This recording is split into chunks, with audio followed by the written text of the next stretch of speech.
Bismillah,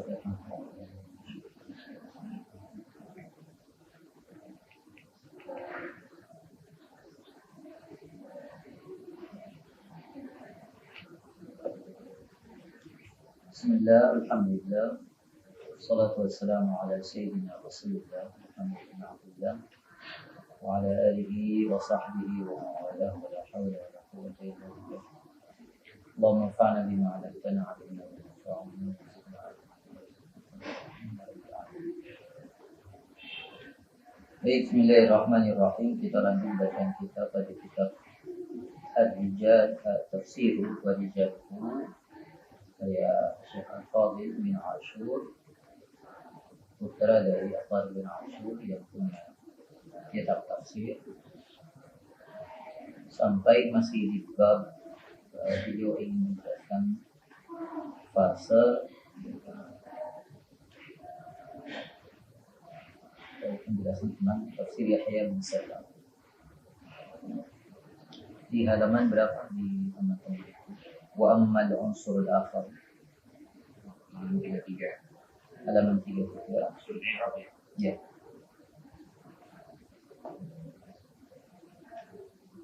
Jadi beliau menjelaskan bahwa kebutuhan pada alat-alat bantu untuk tafsir muncul setelah wafatnya Nabi. Kebutuhan pada riwayat.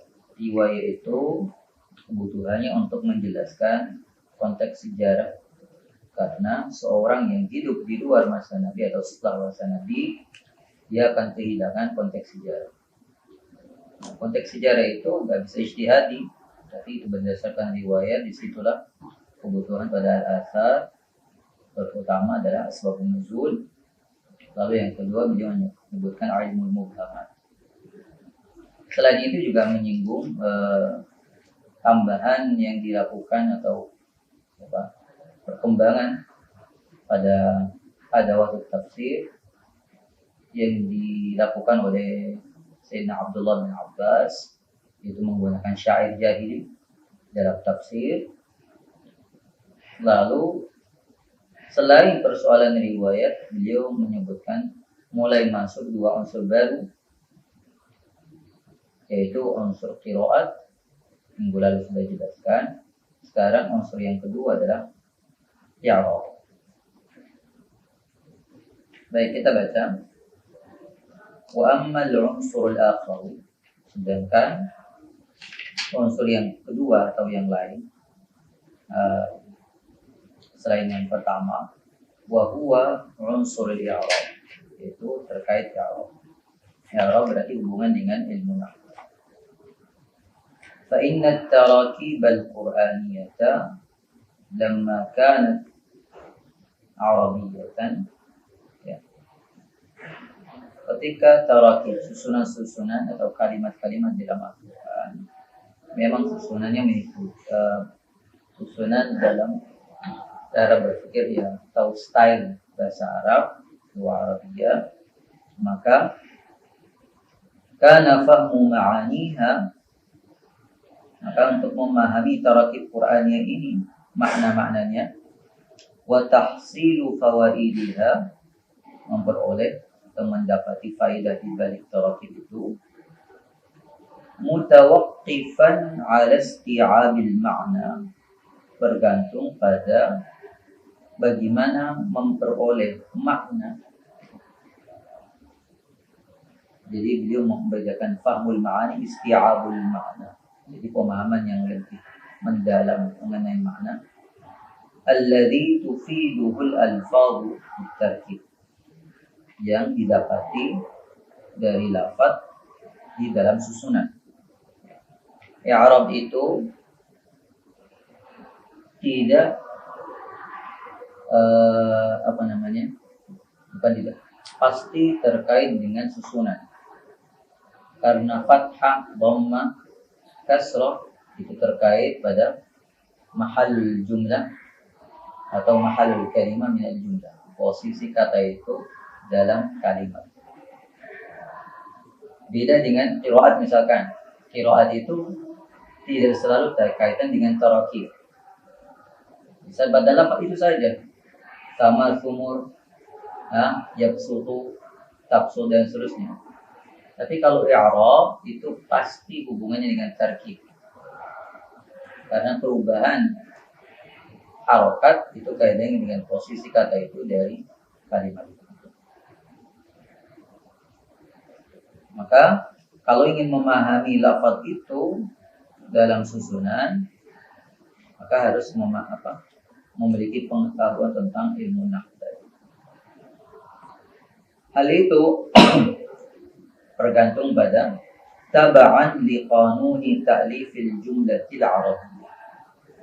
Juga itu mengikuti pada kaidah susunan kalimat dalam bahasa Arab.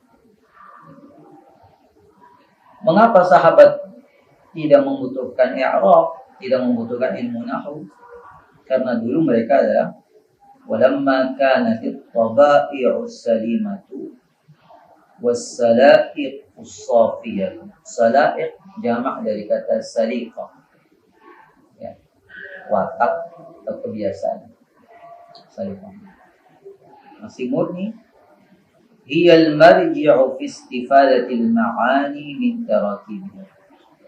Jadi itu selalu disebutkan oleh penulis-penulis tentang sejarah nahwu. Orang Arab zaman dulu, di masa Nabi, sebelum masa Nabi, mereka bicara dalam bahasa Arab tanpa membutuhkan kaidah. Mengapa? Karena memang bahasa saliqah. Dan zaman sekarang beda lagi. Orang Arab sekarang mereka belajar bahasa Arab, belajar nahwu sharaf. Kenapa? Karena sudah tidak bisa disebut tabai' salim, sudah tercampur. Nah, dulu memahami, meski tidak ada kaidah yang seperti yang kita kenal, kaidah tafsir, usul fikih macam-macam, mereka sudah tahu kalau makna ini jumlahnya seperti ini akan dipahami seperti ini, cakupan maknanya kayak gitu. Belum ada istilah fa'il, belum ada istilah fi'il mudhari', belum ada istilah mubtada' khabar, enggak ada. Jadi langsung memahami.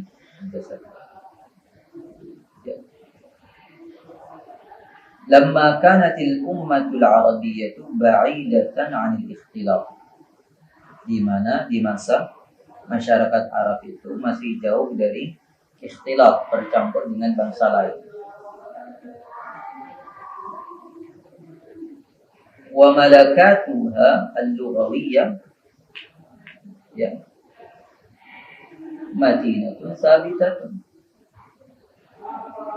Jadi malakah watak juga kembali pada biasa atau watak dasar, karakter asalnya itu kuat. Maka falam takun hunaka qawaid muqarrarah, tidak ada kaidah-kaidah yang dipakukan, wala qawanin mudawwanah, tidak ada kaidah ya aturan prinsip-prinsip yang sudah ditulis. Kenapa? Li'annal malakati was-sala'iqa mughniyatun anha. Malakah itu biasanya dalam filsafat sesuatu yang alami. Malakatul fikri, potensi yang dimiliki tanpa dipelajari, memang bawaan. Mereka nggak perlu belajar. Seperti misalkan, meski anak-anak tidak belajar bahasa Indonesia, sebelum masuk sekolah mereka ngomong atau bicara dalam bahasa Indonesia dengan kalimat atau susunan kata yang sudah bagus. Ya, umumnya kan bisa dipahami tanpa mereka memahami mana subjek, mana objeknya, mana predikat dan seterusnya. Itu tidak. Anak-anak menggunakan kata dimakan tanpa sadar mengapa disebut dimakan. Makan, dimakan, makanan, itu sudah alami. Itu yang dikira-kira sebetulnya. Sariqah, ini bawaan, karena sudah kebiasaan. Baru belajar tentang kaidah. Ya, orang Arab memang seperti itu, dan hampir semua ilmu sudah sama. Kalau saya belajar qiraat kayak gitu, dibutuhkan ada ilmu qiraat karena sudah mulai banyak yang non Arab belajar baca Quran, yang awalnya mereka tidak memiliki al-malakah atau as-sariqah al-arabiyah. Maka tadi disebutkan ba'ida anil ikhtilaf. Nah, ketika kota-kota sudah mulai tersebar atau meluas, falamma tahaddaratil amsar, wilayah atau kota-kota besar, ya, disebutkan sudah memiliki peradaban yang luas, hadara wa tafannanatil hadaratu, peradaban juga bercabang-cabang, maksudnya berbanyak ilmu dalam suatu peradaban, maka taghayyaratil malakat, sudah berubah watak dasar atau karakter yang dimiliki oleh masyarakat. Wa qasuratis sala'iq, mulai berkurang salifah tadi, kebiasaan dasarnya yang dimiliki dalam berbahasa. Wa dakhalatil lughatu fi dawril malakatis sina'iyah, bukan tabi'iyah tapi sina'iyah. Bahasa itu sudah masuk pada fase belajar menjadi suatu disiplin ilmu. Sina'ah, dibikin kaidah. Allati tustafadu bit-ta'limi, yang didapati atau bisa diketahui melalui belajar. Jadi bahasa itu belum sudah masuk belajar bahasa, bukan sesuatu yang dimiliki oleh manusia secara alami. Ya. Tadi malam saya lagi baca buku bagus, Mas, dan saya menawarkan untuk teman-teman ILHA atau siapapun, bahkan IAT siapa yang ada pakar hadis juga, buku judulnya baru 2021, judulnya Minan Nabi ilal Bukhari. Penulisnya dari Turki, Minan Nabi ilal Bukhari. Saya baru baca beberapa bagian awal, dan menariknya saya diskusi sama Pak Rafiq. Saya mengatakan buku ini Minan Nabi ilal Bukhari, jadi menulis sejarah, ya, perjalanan bagaimana hadis dari Nabi sampai Bukhari. Dia menggunakan di awal, di mukaddimah saya akan menggunakan sejarah intelektual, bukan tarikh as-siyas, ya. Jadi pembagiannya itu bukan hadis di dinasti Amamiyah, Abbasiyah, enggak seperti itu. Menariknya baru saya baca di bab awal, dia menjelaskan bahwa sahabat ketika meriwayatkan hadis pada waktu itu, tadi yang disebutkan di sini, sangat insiabil, tabi'i, alami, mendengar, nyampaikan. Tidak seperti hadis atau periwayatan hadis yang belakangan harus di majelis khusus, ada etika dan enggak. Maka semua ungkapan, semua gerakan, semua yang lirikan, senyuman dari Nabi itu sudah jadi hadis. Mereka menyampaikannya begitu saja. Tidak ada majelis khusus. Maksudnya tidak selalu. Mungkin ada majelis khusus dalam pengertian bukan penyampaian hadis, ya. Habis sholat, luar sholat, dia cerita itu. Nah, itu beliau ingin menunjukkan bahwa karakter riwayat atau talaqi antar Nabi dengan sahabat beda dengan kalau disebut taqni. Jadi menjadi berkaidah. Belakangan riwayat itu harus kayak gini-gini syaratnya dan seterusnya. Ini juga sama. Kebutuhan atau berbahasa awalnya saliqah, malakah. Baru masuk madzhab. Kalau bahasanya hampir semua ilmu, ya, tajwid awalnya ketika dibutuhkan, tapi belakangan dibutuhkan ilmu tajwid. Nahwu juga sama. Aruf, dari dulu masyarakat Arab nulis syair, nggak ada ilmu aruf. Akhirnya ada ilmu aruf untuk membakukan baharnya dan seterusnya. Dulu masyarakat kenal fa'ilatun mustaf'ilatun, enggak. Terus nulis syair. Tapi kalau kita cek syair jahili, memang sesuai dengan bahar tertentu. Ya, ini juga menariknya kalau kita nulis sejarah tafsir, caranya kayak gini. Bagaimana cara berpikir sahabat, menerima tafsir dari masa Nabi? Apa yang bergeser ketika tafsir menjadi ilmu? Harus kaidah. Tadi disebutkan kalau membutuhkan ilmu lain, ilmu bantu dan seterusnya. Oke. Jadi bahasa itulah masuk fi dawril malakatis sinaiyah allati tustafadu bit ta'lim. Bahasa sudah masuk fase menjadi sina'ah, sesuatu yang dibikin atau dipelajari melalui ta'lim atau belajar. Ada kaidah. Wa tastanidu, bersandar al-lughatu ila al-qawanin wal qawaid. Bersandar pada kaidah tertentu. Sejak kapan?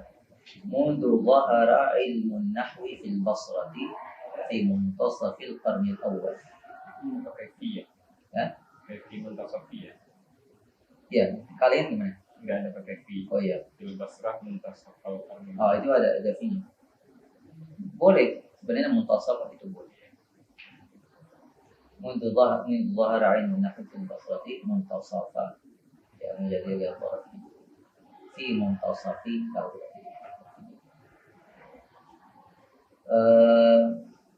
Kitab nahwu yang tertua yang kita bisa baca selain sebelum kita ada enggak?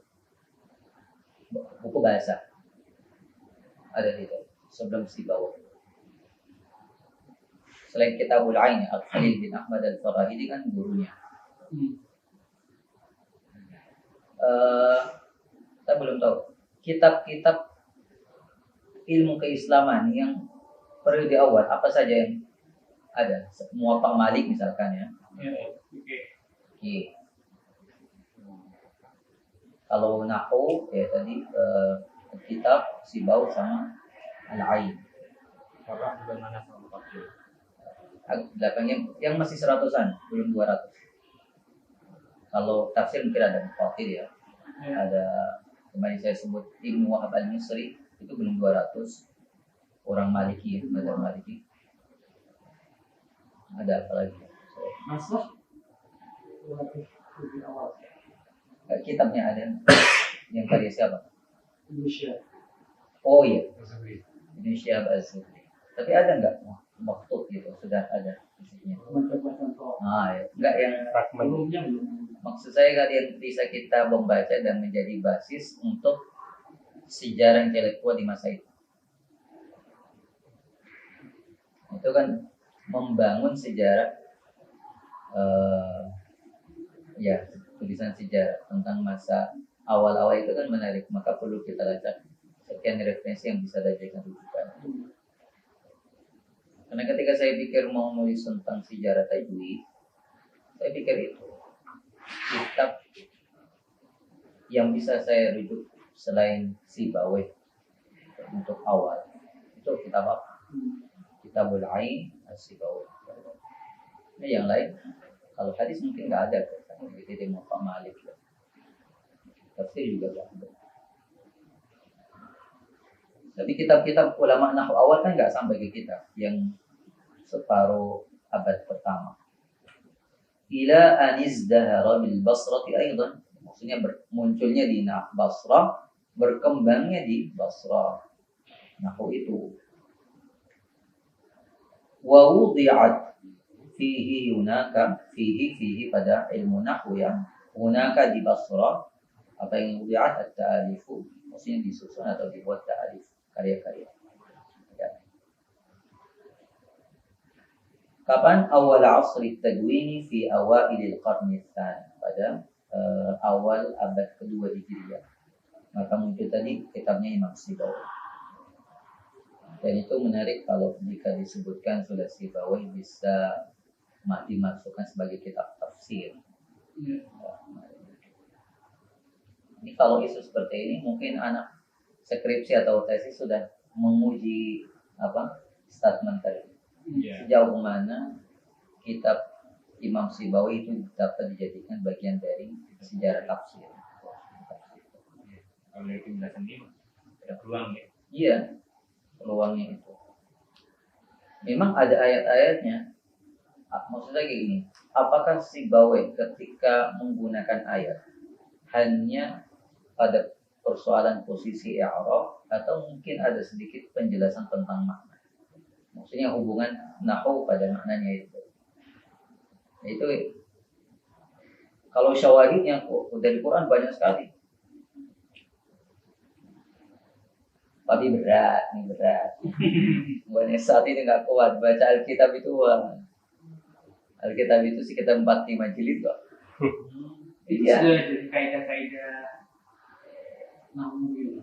Tapi berkembang nanti ya. Beberapa istilah yang ada di Alkitab nanti berkembang. Termasuk istilah sistematika bab ya. Iya. Tapi awal-awalnya sudah ada di Alkitabnya. Yang pernah saya baca di Alkitab misalkan bagian idgham huruf ya, makharij huruf ya. Idgham itu ada. Ya mungkin kalau kapan-kapan melirik Alkitab yang disebut-sebut sebagai Quranun Nahwi. Qurannya Nahwu itu. Fakana Nahwu fi wad'ihi al-muqannan, dalam posisi dia yang sudah berkaidah takninya. Al-muqa'ad, kaidah. Iku maddatan daruriyatan, menjadi materi yang sangat penting di tafsiri. Ya'tamidu 'alaiha yu'tamadu 'alaiha fi tahlil tarkib al-Qur'an. Jadi awalnya nahwu itu digunakan sebagai alat bantu dalam menganalisis tarkib atau susunan kalimat-kalimat dalam Al-Quran. Fi tahlili atafnya wa bayani mawaqi'il mufradati. Posisi mufradat dalam kalimat itu, dalam jumlah. Ba'duha min ba'di. Wa mastaqarra fiha min rawabitil i'rab. Salah satu kitab atau penelitian yang bagus tentang materi ini bisa kalian cek, saya lupa namanya, An-Nahwu wa Kutubut Tafsir. Ya, 2 jilid itu tebal. Siapa yang katanya? Yang paling salah ya. Iya. Saya berarti ilmu saya mirip Faisal. Salah level. Saya ada. Iya. Itu melihat perkembangan nahwu dengan Quran itu bagus. Iya. Awalnya Quran, terus bagaimana nahwu itu muncul karena Quran, terus berjalannya ulama tafsir menggunakan nahwu. Itu bagus. Tapi tebal. 2 jilid, jadi 2 kali ya. 2 kali ini. Satu. Itu An-Nahwu, Kutubut Tafsir. Itu bagus. Itu nanti championnya Abu Hayyan Al-Gharnati. Kalau versi An-Nahwu Kutubut Tafsir, puncak tafsir itu di Abu Hayyan. Oh, oke. Karena itu kan Kairo terus suka linguistik. Tapi memang Abu Hayyan itu memang porsi Arabnya kuat sekali, analisis nahwunya itu kuat. Tapi kan sempat hilang ya, maksudnya analisis Arabnya. Tapi tidak bisa disampingkan kontribusi ulama nahwu. Bahkan di kitab itu atau di kitab yang lain saya nggak lupa, persentuhan antara tafsir bil ma'thur dengan analisis bahasa nahwu itu menjadi bekal munculnya tafsir bil ra'i. Kalimatnya kalau nggak salah di buku itu atau di buku yang lain saya lupa. Jadi awalnya udah tafsir bil ma'thur, ketika sudah masuk unsur i'rab dan yang lain, persentuhan itulah memunculkan yang disebut sekarang tafsir bil ra'i. Menarik kalau Satu surat, satu buku. Iya.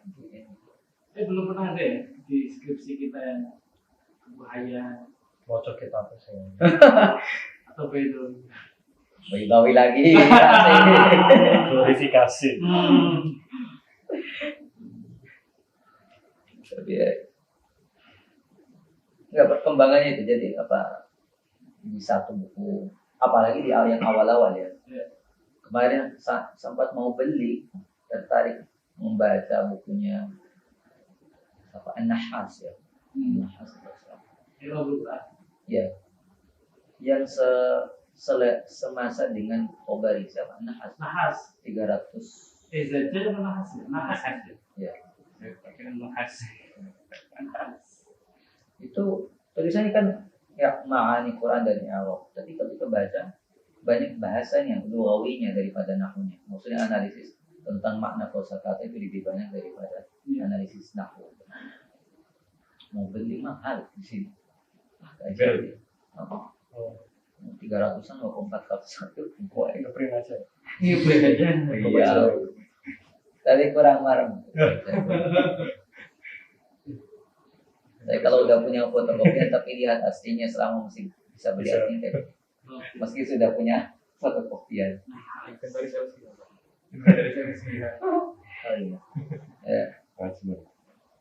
Siapa ulama Basra awal? Nih. فلجأ المفسرون في القرن الثاني إلى آثار البصريين الأولين. Jadi para mufassir mulai melirik atau merujuk di abad kedua Hijriyah pada karya-karya ulama Basri. Atau ya, tidak hanya memiliki, tidak harus karya, tapi karya dalam arti intelektual yang meski tidak tertulis ya. Karena tidak semua memiliki karya.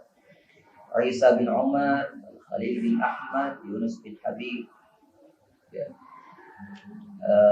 Wastafadu, mengambil faedah sahabat mufassirun minha dari karya-karya Atharul Basriin ini. Hal ini yang bisa menjadi pengantar ya mimma mahadalahum tariqal i'rabi an awjih at-taraki wa makkana lahum min dhabt mawaqi' al-alfadhi bi qawanin al-i'rab liyudaqqiqu al-ma'na al-mustafada min khilal at-tarkib wa mawaqi' mufradatihi. Jadi penjelasan nahwu murni yang ada dalam kaidah-kaidah yang dibuat oleh para ulama, itulah yang nanti dipakai oleh para mufassirin. Yang bisa kita lacak awal-awal ya tadi kita melakukan analisis tentang ma'anil Qur'ani al-farrah sama ma'anil Qur'ani al-fash. Itu yang ada buku tipis yang gurunya Farrah, gurunya Farrah ma'ani Quran yang karya Ali Al-Kisah. Itu ada. Nah ini melakukan analisis tentang bagaimana interaksi awal antara nahwu dengan ilmu tafsir ya selain yang tadi akan disebutkan dalam kitab-kitab tentang nahwu dan kutub tafsir. Termasuk majazul Quran ya sebenarnya. Meski majazul Quran karya Abu Ubaid Ma'mar bin Muthanna itu tidak termasuk nahwu ya, nanti pada bahasa, bukan balaghah ya. Jadi kata majaz di situ bukan dalam arti majaz balaghah. Sama kayak penggunaan Tabari pada kata ta'wil. Kadang-kadang wa majazu ya maksudnya ada yang menafsirkan majazul Quran dalam arti aima yajuzu fi lughatil Arab yang bisa di. Fakana dzalika unsuran tsaniyan, ini menjadi unsur yang kedua. Adkhalu memasukkan al-musawwal mufassirun ala man taha ilaihi min akhbari tafsir bil ma'thur allati duwinat fil qarni tsani. Nah ini ya fil qarni awal. Jadi para mufassir menggunakan tadi ilmu-ilmu i'rab atau nahwu digunakan lalu dimasukkan atau diaplikasikan dalam membaca tafsir bil ma'thur yang sudah ada materinya atau bahannya dari abad pertama. hal ini yang wadzalika huwa alladhi qawwa min sawa'idihim liyaqtali'u syai'an katsiran mimma 'aliqa bit-tafsir bil ma'thur min athari al-akhbar al-wahiyah. Maksudnya unsur i'rab ini menguatkan energi atau apa namanya? Sawa'i itu asalnya dari kata sa'id. Jadi metafor ya, tangan, lengan untuk mengambil atau mengeluarkan kelemahan itu. Jadi menggali atau menganalisis kelemahan-kelemahan dari asal-asal riwayat yang ada dalam tafsir Ibnu Mas'ud. Saya juga belum tahu realnya seperti apa dan belum istiqlal. Sejauh mana menggunakan i'rab untuk melakukan analisis pada riwayat tafsir atau mendobrak mana dhaif, mana yang lemah. Apakah ada itu? Jadi analisis atau kasus ilmu nahwu atau i'rab itu digunakan sebagai alat tarjih. Ada. Ya, mungkin di kitab tadi Ma'anil Quran akhirnya awid da'awa allati la bayyinat laha, pengakuan-pengakuan yang tidak memiliki bukti atau penguat. Fawada'ul aidi ala makanin fawaid allati yatawahhamu an-nas annaha ma'khudatun min al-Quran. Jadi mereka mencoba melakukan filterisasi atau mencoba menyeleksi hal-hal yang sudah tersebar pada masyarakat itu diambil dari Quran padahal tidak. Walaysa fil Qur'ani ma yaqtadi, padahal itu bukan dari Al-Quran. Wala ma yaqtadi khilafaha fi idahi muhammad.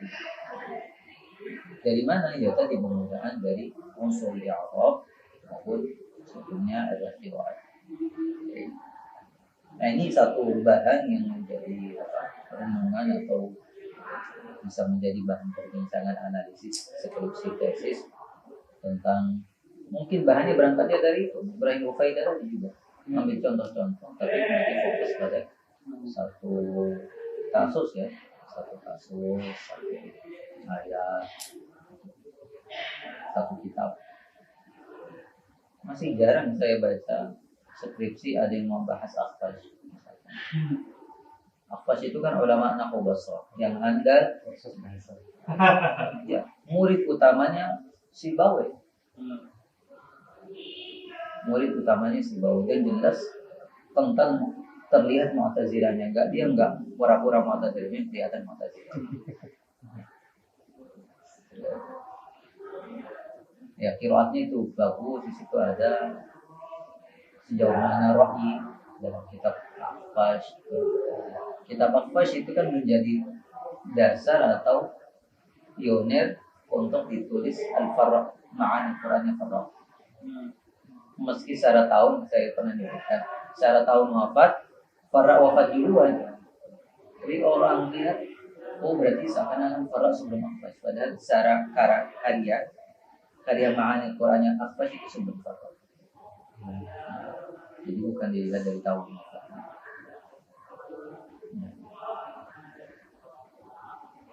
Wa innahu, apa itu? Mimnya satu apa dua ya? Dua. Oke. Wa innahu la mimma yajbu.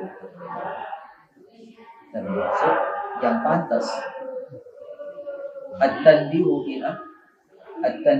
ilaihi, yang pantas di sini untuk diberi diri atau peringatan padanya fi hadzal maqami, dalam konteks ini, annal ladzina yushiruna, orang-orang yang menjelaskan ila hadhihi tariqah apa? Maksudnya tafsir bil ma'sur itu sudah mulai dianalisis, dikritisi ya. Wa khasaisiha, penjelasan alladzina yushiruna minal katibina haditsan.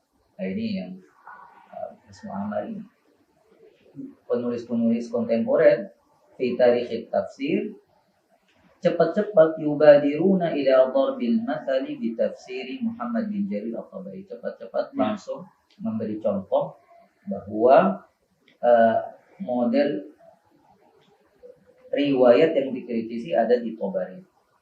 Lupa siapa? Fayaqta'una, memutus bidzalika dengan contoh tadi langsung Ibnu Jarir, ittisala silsilatit tatawwu, mata rantai perkembangan fil awdha'i tafsiriyah, dalam keadaan tafsir baina qarnil awwali wal qarnil tsalits. Jadi langsung loncat. Kalau Tabari itu abad 3 Hijriah, terus qarnul awal itu yang murni tafsir, yang di tengah-tengah itu mana? Nah ini biidha'atil halaqati min tilka silsilah, untuk dengan menghilangkan circle itu bundaran atau sambungan dalam mata rantai itu, allati tumatsilu manhaj tafsir fil qarni tsani. Jadi menurut beliau abad 2 Hijriah ini yang tidak banyak dilirik. Memang dalam kitab-kitab sejarah tafsir rata-rata mulainya dari Tabari. Termasuk kalau di Syiah. Kalau di Syiah tarikh tafsir itu banyak dilirik mulai At-Tusi. At-Tusi itu sudah 400 ya. Jadi abad 5. Nah, menarik kalau lihat kitab-kitab mesti nggak ada ya, tapi riwayat-riwayat ya. Misalkan riwayat tafsir dari siapa? Zaid bin Ali ya. Riwayat tafsir dari berapa ya? Al-Ayyash dan sebagainya. Ya. Siapa? Nah, kembali lagi. Di anna tafsir Ibnu Jarir At-Tabari, karena tafsir Jarir At-Tabari itu ulifa fi awakhir al-qarni tsalits, seperti yang tadi saya sebut. Bahwa itu ditulis di akhir abad 3, meski wafatnya 300 dia dihitung sebagai ulama abad 4. Itu sekitar 280-an seingat saya, atau 70. Wa sahibuhu, maksudnya Ibnu Jarir itu yang menulis kitab tafsir ini, tufiya fi awail qarni rabi', wafat di awal abad keempat. Wal halu anna al-halaqata allati yatimmu biha ittisalu silsilati wada'at 'anil katibin al-muhaddithin.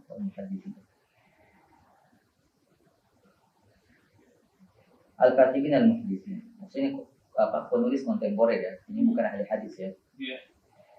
Fi tarikh tafsir min al-mustasyriqin wa ghairi al-mustasyriqin, apakah orientalis atau tidak.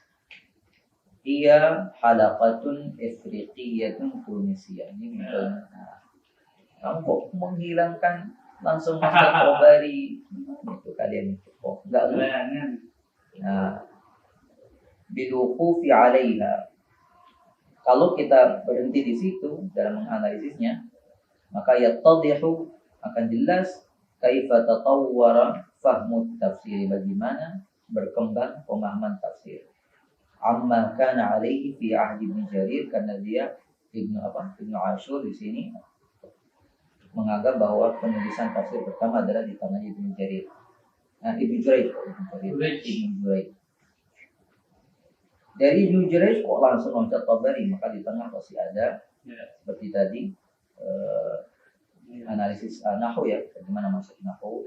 Meski maksud saya kenapa beliau tidak menyinggung ma'anil Quran al-Farra al-Akhbash itu, padahal sudah masukkan pentingnya nahwu di sini, tapi gak nyinggung kitabnya.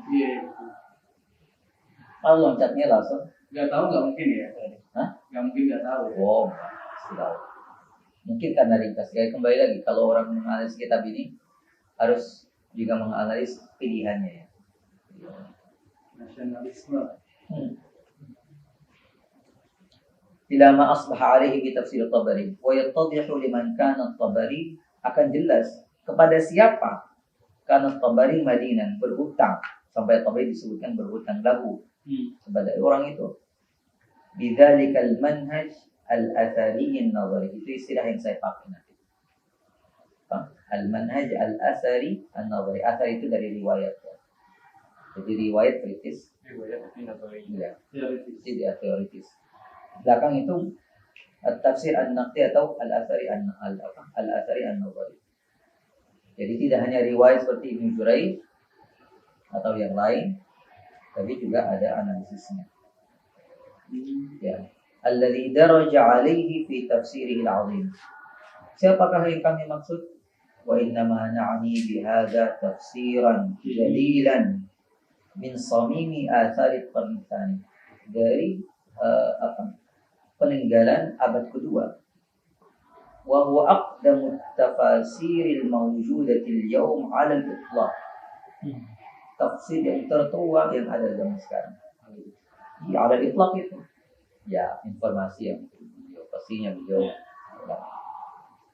ulifa bil Qayrawan wa ruya fiha. Ditulis di Qayrawan, diriwayatkan di situ, maksudnya disampaikan kepada masyarakat di majlis situ. Wa baqiyat nuskhatuhu al-wahidah baina Tunis wal Qayrawan. Hanya satu naskah itu maksudnya tidak ada di perpustakaan. Dari naskah-naskah yang ada di perpustakaan di Tunisia maupun Qayrawan itu nanti tersebar di negara yang lain. Disebutkan. Padahal Yahya bin Salam itu ulama Basra. Ya, asalnya kalau disebut baca Yahya bin Salam al-Basri. Ulama Basra asalnya sebelum pergi. Nah, alasannya apa itu ada di muqaddimah. Wa huwa alladhi yu'tabaru, dia yang disebut dianggap sebagai pioner, muassis tariqati tafsir an-naqdi atau al-athari an-nazari allati sara 'alaiha ba'dahu, yang diikuti dijalani oleh siapa? Ibnu Jarir at-Tabari wa Asy-Syarabi. Yang terkenal masyhurnya Ibnu Jarir, padahal Yahya bin Salam itu jangan disampingkan. Dzalika huwa tafsiru Yahya bin Salam at-Tamimi al-Basri al-Ifriqi, kan? Al-mutawaffa sanata 200. Kalau wafatnya 200 berarti 100-an. Sebelum Yahya bin Salam nanti kan menyampaikan tafsirnya, lalu melakukan perjalanan lagi, kembali lagi ke Mesir atau apa saya agak lupa. Tapi sudah terkenal waktu itu. Wa huwa tafsirun yaqa'u fi 30 juz'an. 30 bukan, jadi jangan dipahami 30 juz dalam arti juz Quran, bukan ya. Jadi zaman itu 30 bagian lebih atau apa? Juz bagian ya. Bendel. Tapi minat tajzi'atil qadimah yang lebih lama. Kalau zaman sekarang fi 3 mujalladatin dhakhmah, 3 jilid besar. Ya. Mabniyun ala iradil akhbari musnadan. Maksudnya tafsir itu dibangun berdasarkan menyebutkan riwayat-riwayat bersanad.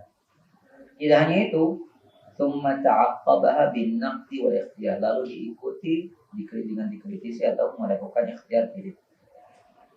Fa ba'da an yurida, setelah menyebutkan riwayat al-marwiyata, muftatihan isnadaha biqawlihi, dimulai dengan haddatsana, berarti beliau mendengar, ya'ti bi hukmihi al-ikhtiyari, akan diikutkan dengan penilaian beliau milih atau tidak. Dengan ucapan apa? Qala Yahya, berarti pendapat Yahya dalam hal ini. Bukan. Ada sekian riwayat, lalu saya pilih yang mana? Kira-kira. Okay. ويجعل مبنى اختياره على المعنى اللغوي والتخريج الإعرابي ويتدرج من اختيار المعنى إلى اختيار القراءة التي تتماشى وإياه. Nah, ini kira-kira sistematika. Tapi menarik misalkan kalau ada yang menulis ala anna hadzal kitab sumi'a min muallifi bi Afriqiyah. Kitab ini sudah disampaikan, didengar dari pengarangnya langsung di Afriqiyah. Wa syahida bi annahu kitabun laysa li ahadin minal mutaqaddimin mithlah. Ibnu Jazari juga mengatakan bahwa kitab ini tidak ada sebelumnya Yahya bin Salam yang sepadan, memiliki karya sepadan ini. Wa kadzalika nuqila an imam al-qira'at Abi Amr, diriwayatkan dari Abu Amr annahu qala laisa li ahadin minal mutaqaddimin mithla tafsiri Ibnu Salam. Tapi kita tahu Abu Amr ad-Dani juga dekat secara geografis dari Dania, dari Portugal. وذلك ينطق بسبقه إلى طريقة. Hal ini itu bisa menunjukkan bahwa lebih pioner atau lebih awal dalam cara ini. Apa? Tafsir al-athari an-naqli. Wa ibtikarihi manhajan. Ya, menciptakan suatu metode. Wa qad talaqqa hadha at-tafsir an muallifihi. Fa'ilnya mana? Faqihun Afriqiyun. Huwa Abu Dawud al-Attar. Tafsir ini diterima langsung dari muallifnya oleh Abu Dawud al-Attar, salah satu rawi tafsir Yahya bin Sallam. Tapi berapa minggu yang lalu sudah saya jelaskan. Meski tafsir Yahya bin Sallam yang sudah dicetak, ditahqiq tidak lengkap. Dimulai dari surat An-Nahl dan selesai di surat apa saya agak lupa. Kita bisa melacaknya, membandingkannya dengan mukhtasarnya. Mukhtasar ada dua yang dicetak lengkap. Satu Ibnu Abi Zamani, itu mukhtasar Yahya bin Sallam.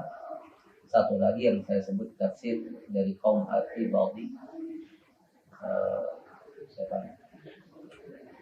Hud bin Muhakkam.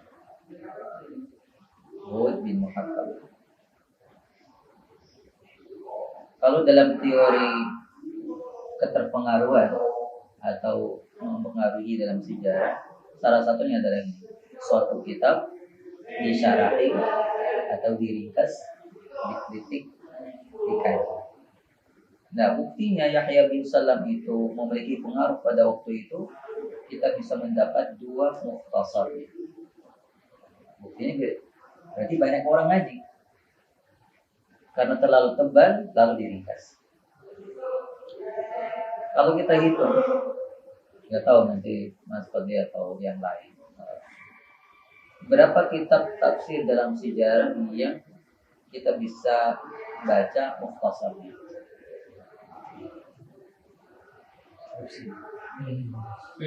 Hasiahnya 333. Beda dengan hasyah ya.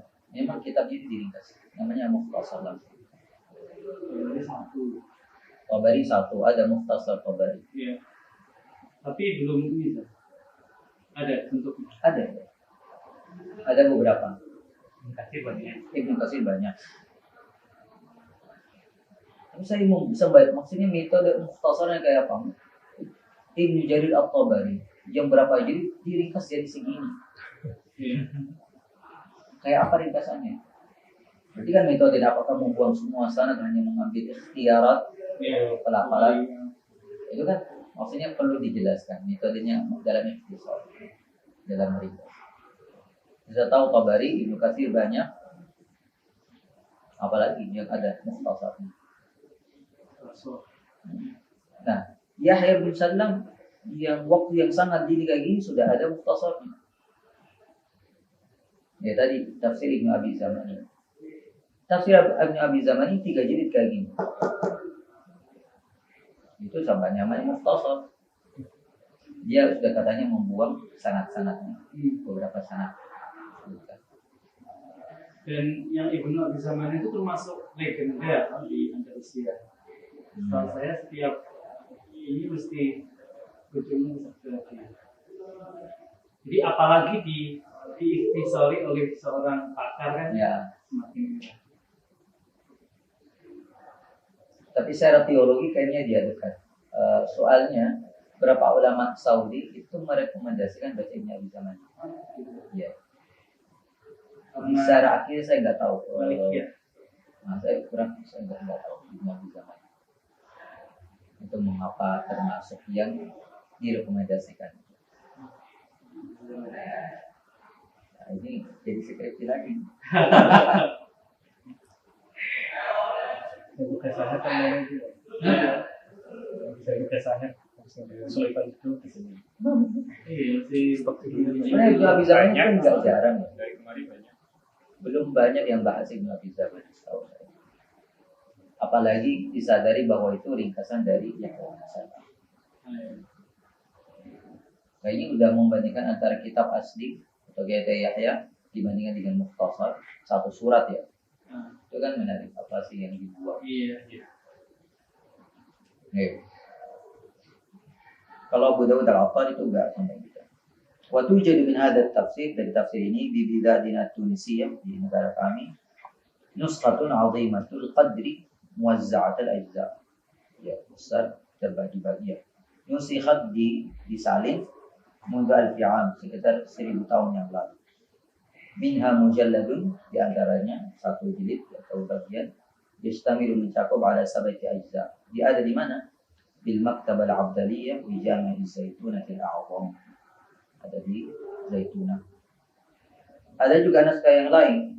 Wa akharu, maksudnya ada jilid yang lain, yastamilu mencakup ala 10 ajza. Ada di mana? Di Maktab al-Jami' al-Qayrawan. Wa min majmu'iha yatakawwanu nahwu 30 min jumlatil kitab. Wa yujad juz'un akharu la'allahu yutammim. Ada juga bagian yang lain bisa menyempurnakan yang sudah ada di Zaitunah dan Qayrawan. Yutammimu ba'da naqsi nuskhati huwa min al-muqtanayat al-khassati li ba'd al-ulama al-afadil. Jadi ada di informasi beliau tentang manuskrip ini ada di Maktabah Abdaliyah di Zaitunah, ada di Jami' al-Qayrawan, ada yang milik pribadi. Yang di ba'd al-afadil beliau tidak sebut. Jadi ada zaman itu, bukan zaman itu, sampai sekarang ada beberapa keturunan-keturunan mereka gak mau buat. Saya belum tahu kayak informasi mengenai mushaf yang ditulis oleh Syekh Arsyad Al-Banjari. Tahu ya. Awal-awalnya gak boleh diteliti. Baru mungkin belakangan ini mulai sedikit dibuka. Ada yang menyebutkan ada informasi tentang qiraat dan seterusnya. Salatiga itu kalau kita LSG ya mau memburu manuskrip yang belum dicetak, itu ada yang masih tulisan tangan tapi belum lama. Tapi itu ada beberapa kali tentang Quran. Murid ya, siapa murid dari Bahmanawi kiai-kiai dari Salatiga daerah Berabu. Wala'alla fadzadata hadhihi nuskhah, apa fadzadata terpisah-pisahnya, terpencarnya naskah inilah huwa alladhi ya'tadiru bihi lilladzina ahmalu sya'nan salam. Ya mungkin karena belum dicetak terus naskahnya kemana-mana ya. Beliau akhirnya mencari alasan ya apa lah mungkin dia nggak tahu informasinya karena alasannya itu. Di marahil tafsir. Wa in kana at-ta'rifu biha hasilan منذ أكثر من 50 سنة في الجزء الأول من الفهرس التفصيلي للمكتبة العبدالية. Meskipun demikian, maksudnya kalau peneliti Anda mencari informasi, sudah ada informasi di apa?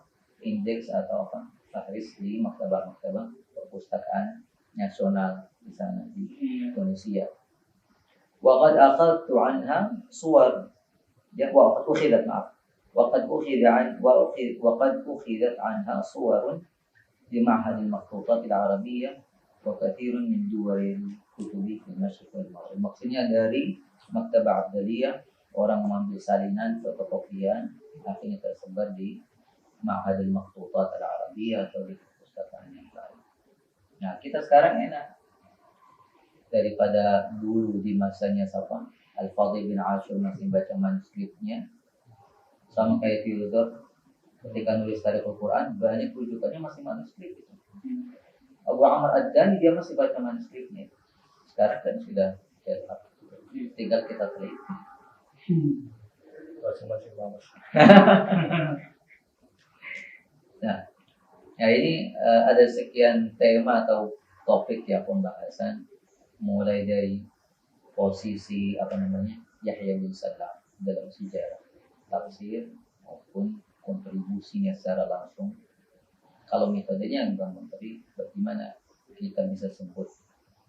Tadi disebut oleh Al-Ibn Ashur bahwa Ibn Jarir At-Tabari banyak merujuk kepada Yahya bin Salam.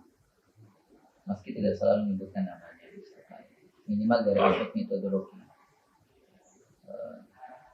Atau kalau ada orang menganalisis ungkapan Al-Fadhil bin Ashur, kan disebut bahwa Tabari itu banyak berjasa dari aspek metodologi kepada Yahya bin Salam. Ambil satu surat, bagaimana penafsiran Yahya bin Salam, bagaimana penafsiran Tabari, sejauh mana pergeseran metode dalam tafsir, dalam apa. Belum lagi tadi antara Yahya bin Salam dengan mukhtasarnya, atau tadi tema-tema yang sebelumnya, interaksi ilmu nahwu i'rab dengan sejarah tafsir, sejauh mana digunakan. Banyak sekali yang bisa kita lakukan dalam penelitian. Apa tugas untuk buku ini, yaitu tarikh tafsir, sejarah tafsir secara umum. Kita menulis ulang atau mencoba untuk membuka celah-celah penelitian terkait sejarah tafsir. Bisa merubah itu. Tapi menurut tafsir itu bisa pasti. Yang sumber-sumber itu ya. Ya, yang ketiga model itu. Iya, betul. Ini banyak. Oke. Saya kira sampai sini nanti harus kita sudah masuk pada yang paling terkenal, Imamul Mufassirin, Masya Allah. Tabari. Ibnu Jarir At-Tabari. Maka mau tidak mau, anak pengkaji Quran, tafsir, anak IAT atau apa kita sekarang mengerti, tidak boleh ada yang sampai lulus gak pernah membuka sekali Tabari. Ini bapaknya tafsir, Mas. Kalau di luar itu sampai khatam baca. Iya. Karena ingin fokus pada Tabari. Sampai-sampai dia mengatakan kalau udah khatam tafsir Tabari sudah yughnika yang baik. Hampir semua.